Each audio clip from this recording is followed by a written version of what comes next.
Welcome back to the deep dive. Today, we are getting really granular on a product that seems so simple, but is surprisingly complex. We're talking about liquid vitamin D. Often called liquid D. Right, liquid D. It seems easy. A few drops and you're done. But when you dig in, you find these proprietary carrier oils, non-standardized droppers, and some pretty crucial formulation science. It's true. And that's our goal for you today. We want to give you a shortcut to being a really informed consumer here. We're going to synthesize the latest research on formulation, dosing, absorption. All of it. All of it. And also the quality indicators you should be looking for. I mean, liquid D really sits at the intersection of oil-based and emulsified supplements. And understanding that chemistry is, well, it's everything. Okay, so let's start there. If we strip away all the other details for a second, the IUs, the dropper size, the flavor, what is the single most critical scientific rule someone needs to know about vitamin D? The foundational rule, and this determines almost everything else, is that vitamin D is a fat-soluble nutrient. That's not a suggestion. It's a non-negotiable chemical reality.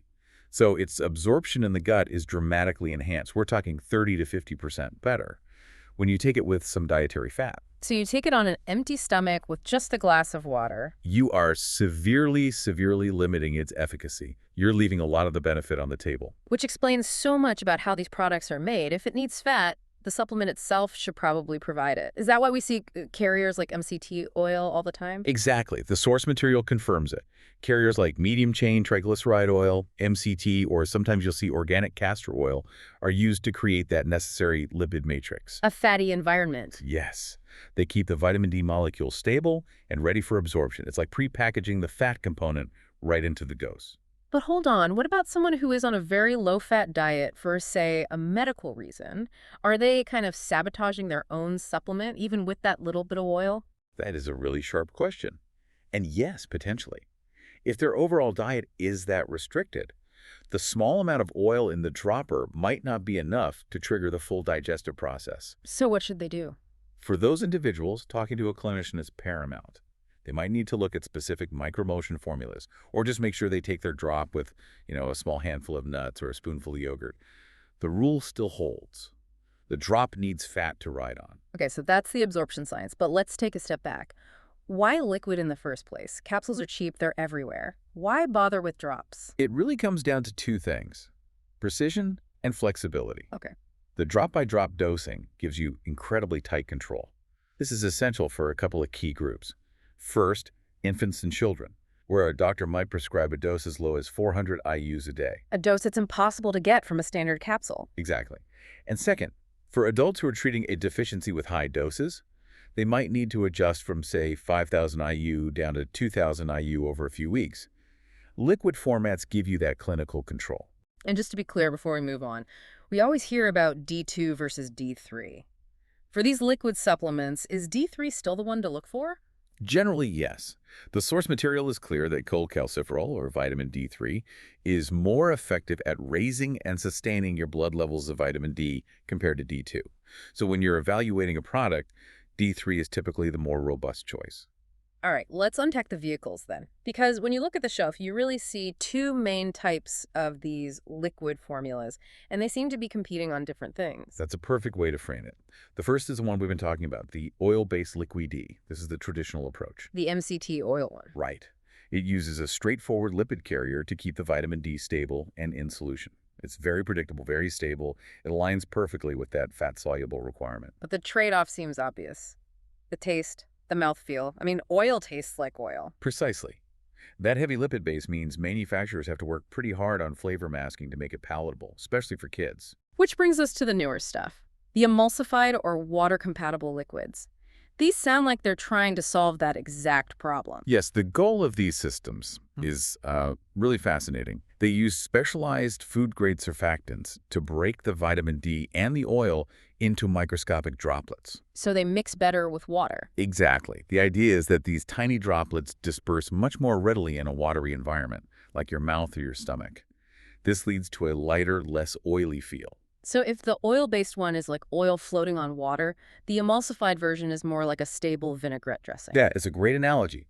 But, yeah, and this is the critical trade-off, stability. Ah. To maintain that permanent vinaigrette, the design has to be incredibly robust. If the formulation is poorly made Or if it gets too hot or too cold, that emulsion can break. The vitamin D can clump up or just drop out of the solution entirely. So as a consumer, you're trading that guaranteed stability of the oil-based formula for a better taste and feel with the emulsified one. That's the risk, yes. The quality control for emulsified products has to be much, much higher. An oil base is inherently stable. An emulsion requires constant molecular effort to stay mixed. So this brings us to what we can do, after we buy the bottle. What can we control to maximize bioavailability? Okay, 3 key things you can control. The first we've covered, timing. Always take liquid D with a meal that contains some fat. Always. Second, storage. And this is all about light. Right, photodegradation. I've heard that term. Yes. Vitamin D is susceptible to breaking down from light, especially UV light. This is why you will almost always see quality products sold in opaque or tinted bottles. That amber or dark glass. So a clear glass bottle is a red flag. An immediate red flag. And third, just environmental stability. Avoid storing it someplace hot, like above your stove. And try to avoid prolonged cycling refrigeration, which can really stress those delicate emulsified systems. Choose right, time it right, store it right. Okay, now we get to the part that causes the most confusion and, frankly, the most risk, the math. This is where things get really specific. And where you, the listener, really need to pause and pay attention. Dosing must be tailored. Right.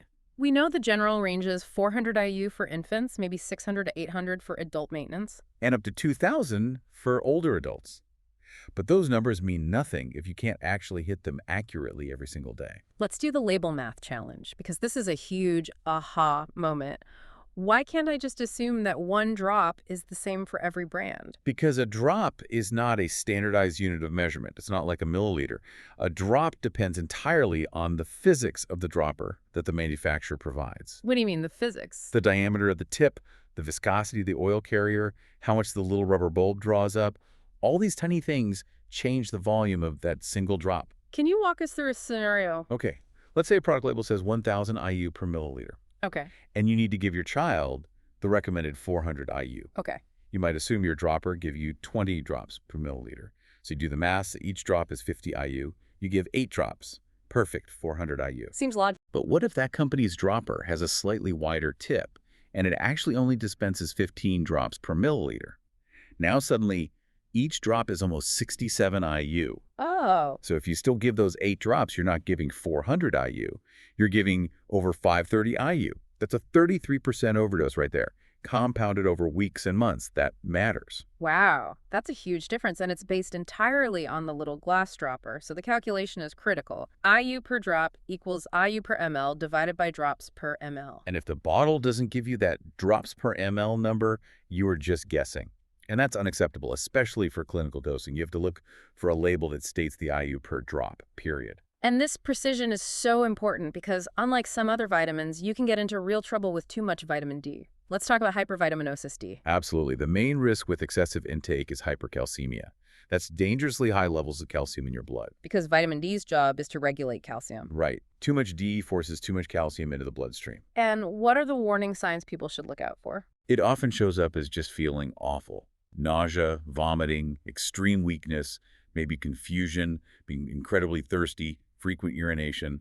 If those symptoms show up after you start a new high-dose regimen, you need to call your clinician immediately. And who needs to be extra cautious before starting any high-dose liquid D? Well, there are several groups. People with kidney disease or malabsorption syndromes, maybe from bariatric surgery, but also, and this is important, people with specific chronic inflammatory conditions.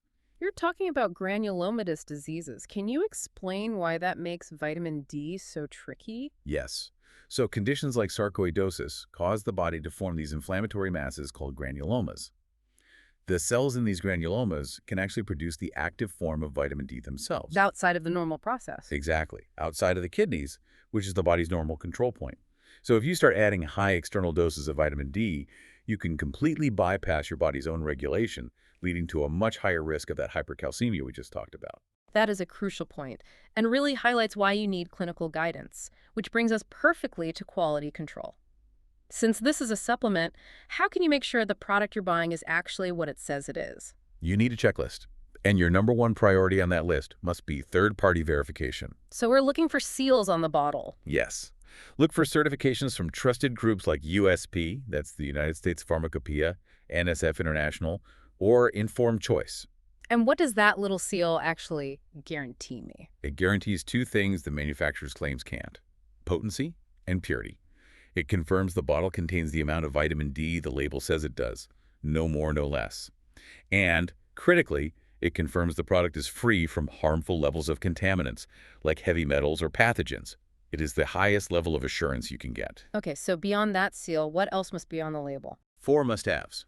First, what we've been saying, dose and clarity. IU per drop or total drops per ml must be clear. Second, a transparent list of ingredients and allergens. No vague terms. Third, clear storage instructions. And finally, traceability. Look for lot numbers, batch codes. That's how quality issues get tracked down. Okay, let's put it all together. I'm standing in the aisle comparing 3 bottles. What's my decision-making process? First priority, dose consistency. Is the label math transparent? If it's vague, put it down. Second, third-party verification, no seal. Move on to one that has one. Third, carrier choice.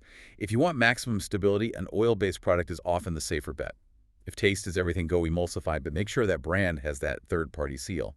And the goal in all of this, we have to remember, is to achieve a stable, adequate vitamin D status while avoiding that overshoot. This is why clinician guidance is so important, especially for deficiency.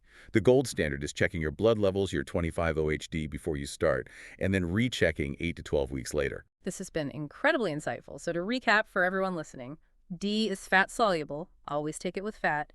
D3 is the preferred form. That's right. And you have to become a label math detective. Never assume a drop is a drop. And that need for monitoring leads to a final provocative thought that the source material brings up. Liquid formats are amazing because they allow for such precise, rapid adjustments. But that very feature also increases the potential for rapid error if you miscalculate. Right. So this raises a big question for the industry and for us as consumers. Given the power of these liquid formats and the huge variability in how we all absorb vitamin D, should there be a stronger push for mandatory monitoring, checking those blood levels, whenever high-dose liquid D is used for long-term management? It suggests that maybe this precision tool requires mandatory professional guidance to be truly safe and effective. A challenging thought for the self-regulated world of supplements.